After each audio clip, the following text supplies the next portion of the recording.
Welcome back, everybody, for another deep dive. Always exciting. This time, we're going to Sweden. Ah, Sweden. In the 1970s. Okay. And the source material is an interview from the Swedish language YouTube channel called Filatelismäsha. Right. Yep. And it features Eva, who was exploited as a minor during a prostitution scandal. Right. And Claes, an author whose book, The Stockholm Silence, delves into this period. Right. We're going to try to understand Eva's experience. Absolutely. Explore the broader context of this scandal. Yeah. Including the alleged involvement of high-ranking officials and the lack of justice for the victims. It's a story that I think a lot of people would rather just forget about. Of course. But we're going to dive in. Yeah, and I think, you know what's so powerful about this? Yeah. Is that Eva's story is very personal. Very personal. But then it, opens up this window. Yes. Into the systems of power, corruption, and societal silence. And really how these things could go on. Yes. And why they were covered up for so long. Exactly. That's, I think, the key here. Yeah. So Eva, to start, was introduced to prostitution as a young teenager by a woman named Doris Hopp. Yes, Doris Hopp. And it seems that she was... Well, she was...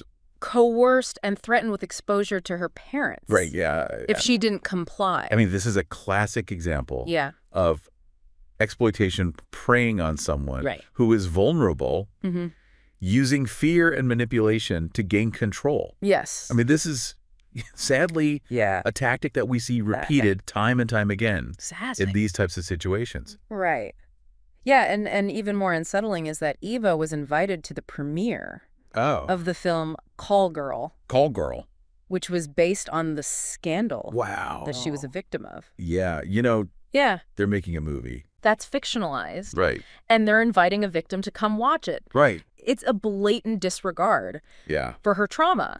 They're saying, her experience doesn't even matter. Right, and then it just raises so many questions. So many questions. As to... what were their motives? Yes. What were their motives? Were they trying to silence her, or was this just some twisted... Power play. Power play. Yeah. I mean, I think it's probably a little bit of both. Right. And I think the fact that Eva received little to no support from the authorities, despite... There were a couple of sympathetic police officers. Right. There were a few. Who wanted to help her. Who really wanted to help. But overall, she received no support. She received very little support. And what's even more frustrating is that records of Eva and other girls under 15 were actually excluded from the legal proceedings against Doris Hopp. So it sounds like... Right? So you have to wonder... They were protecting someone. Yeah. You have to wonder if they were protecting someone higher up. Right, and this is where this idea of a cover-up. The cover-up. To protect powerful figures comes into play. Yeah. And the sources kind of hint at this wider network of people who may be involved. Wider network of individuals that were involved in this whole thing. For instance, there was a journalist who initially covered the story, but later downplayed its significance. Right. Was that... Maybe he was pressured. Was that pressure from above? Right. I mean, who knows? Who knows? But you have to wonder. Right. And then there's the then Prime Minister. Right. The Prime Minister. Who completely denied the allegations. Completely denied. Calling them rumors. And refusing any investigation. Refusing any investigation. Into this. I mean, that's incredibly damaging. It is. When you have someone in a position of power like that, who just dismisses these serious allegations, it creates an environment where victims are not believed. They're not believed, and then the abusers are emboldened. Absolutely. They feel like they can get away with it. Yeah, it's like they were trying to just erase the whole thing. Yeah, what happened. But there was thankfully a famous author who worked under the chief of national police at the time. Right. And he directly contradicted the Prime Minister. He directly contradicted. Saying that he knew he about the proposed changes to certain legislation. Sexual legislation. Yeah, and that the people pushing for these changes were implicated. Right, were implicated in the scandal. In this scandal. So this is chilling stuff. It is. This is someone using their position of power to actually change laws. Right. To benefit themselves and to put more young people at risk. Yeah, that more young people would be at risk. because of this. Because of these changes to the law. So what we're seeing here is not just individual acts of exploitation, but like a systemic effort to normalize their behavior. To normalize this behavior and make it acceptable. Yeah. And there's one more detail that's really unsettling. Right. Which is that while Doris Hopp was in custody, she received numerous flowers. Yeah. Well, I mean, you know, Claes interpreted this as an attempt to silence her. Yeah. You know, like, keep quiet. Keep quiet. And you'll be rewarded. Yes. It's like something out of a spy thriller. It's like a spy thriller. But this is real life. But it's sadly real life for Eva. It is. You know, and it reveals the ways in which power can operate. Yes. You know, they use coercion, intimidation to maintain control. But they forget that the people they're silencing find other ways to speak. They find other ways to speak up. Yeah. And the truth has a way of coming out. Yeah, and this is where the interview with Eva, I think, is so crucial. Right. Because this is her way. She's reclaiming her voice. Of reclaiming her voice and telling her truth. And sharing her truth with the world. Yeah. And her story doesn't end there. No, it doesn't end there. You know, the impact of this... The impact has been long-lasting. Long-lasting. Eva describes ongoing struggles with trauma, isolation, and a deep anger. Towards those who exploited her and the system that failed to protect her. Yeah, and you know, we often focus on the immediate damage of these kinds of abuses. Yeah. But it's the long-lasting psychological and emotional scars. Yeah. That can be just as significant. Absolutely. And it's a testament to her strength that she's been able to build the life. Absolutely. But we can't ignore. We can't ignore the impact these events have had. And she even mentions seeing her abusers on television. On television, wow. Can you imagine that pain? That adds another layer to the trauma. Yeah. Not only is she dealing with the past, but she's constantly being reminded of what she endured in the present. Yes. And this brings us to... an interesting point. Yeah, a point that Claes raised. Yeah. About a quote. Highlighting a quote. From a well-known author. Writing to Michael. Michael Bjornen. Now, for our listeners, Michael and Bjornen were high-ranking government officials. At the time. Right. And this author wishes to remain anonymous? Right, for their own safety. Of course. Wrote that truth is not subject to any right of public access. Wow. What do you make of that? That's chilling. It is. I mean, it reveals... a deliberate effort to control the narrative and to bury the truth. About this scandal. And the fact that this author wants to remain anonymous. Yeah. I mean, that speaks volumes. It does. About the fear surrounding this case. Even all these years later. Yeah, it's like they created an environment where certain people have access to the truth. And And everyone else is left in the dark. I mean, this raises such an important question. It does. You know, if truth is a privilege and not a right. Right. How can we hold people accountable? Hold those in power accountable? Yeah. How can we ensure that justice is served? Yeah. How can we make sure that this doesn't happen to anyone else? Yes. This is what we have to ask ourselves. We do.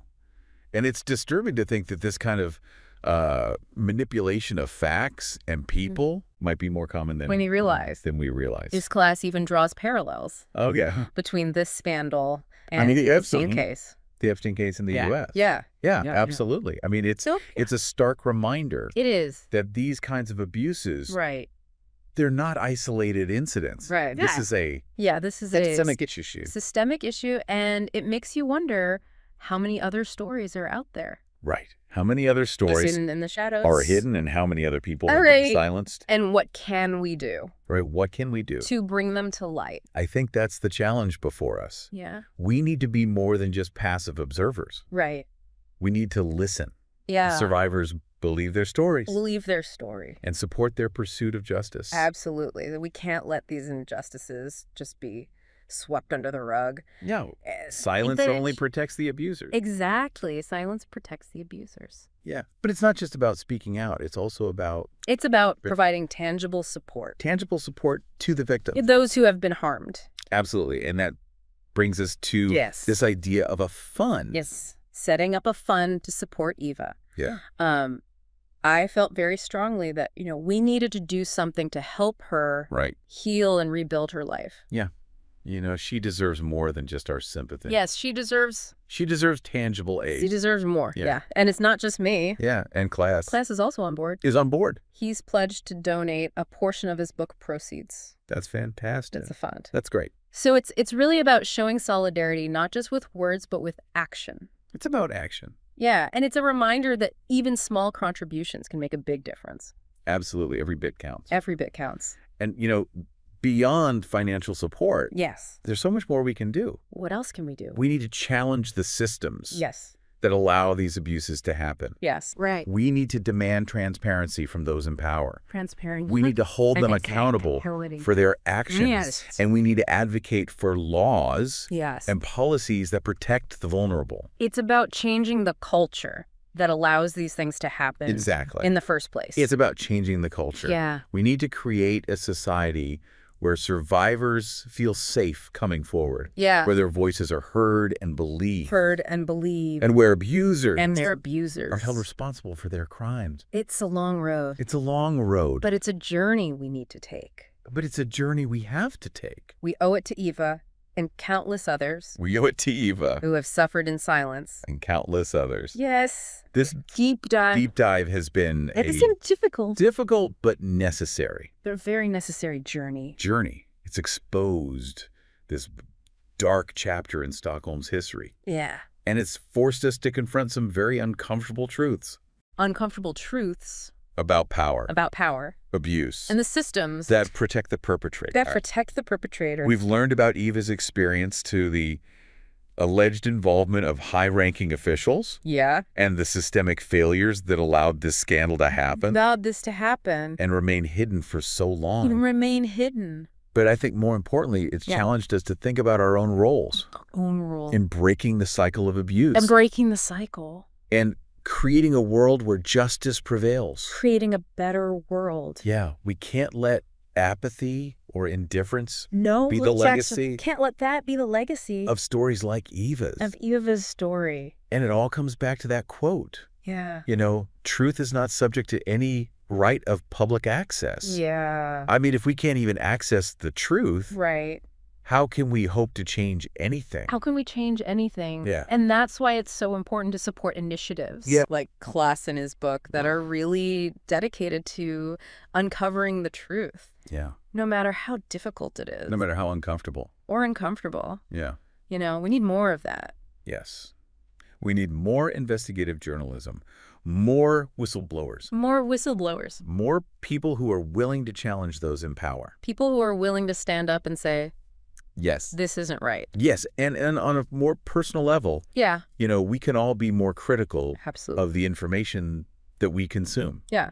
Don't accept things at face value. Yeah, question the narratives that are presented to us. Right, question the narratives. Seek out diverse perspectives. Yeah, get different viewpoints. And don't be afraid to speak up. Don't be afraid to speak up. When something seems wrong. When something doesn't feel right. Yeah. Trust your gut. Trust your gut. Absolutely. So what can our listeners do to support Eva? And others like her? Well, I think first and foremost, you can contribute to the fund that we talked about. Yeah. Every donation, no matter how small, is going to help provide Eva. Provide her with the resources she needs. To heal and rebuild her life. Yeah, it's a way to show solidarity. Yes. And to make a real difference. And beyond the financial support. Right. Spreading awareness is key. Spreading awareness. Talk about Eva's story.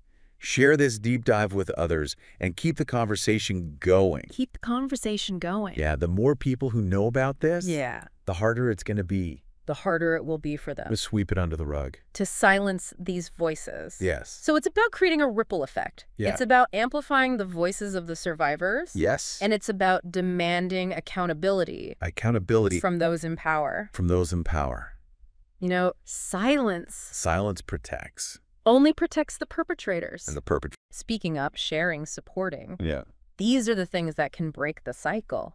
This deep dive into Eva's story, I think has been a powerful reminder. That these issues are still with us. They haven't gone away. Yeah, exploitation, abuse of power, cover-ups. Yeah. They continue to happen. They're still happening. Often hidden in plain sight. But it's also given us hope. It has given us hope. Hope that by shining a light on these injustices. Yes. By supporting the survivors.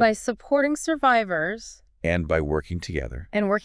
We can create a world where these stories are no longer whispered in the shadows, but shouted from the rooftops. Absolutely. Yeah. Thank you for joining us on this journey. It's been a journey. It has been a journey. A difficult one. It has been a difficult one. Right.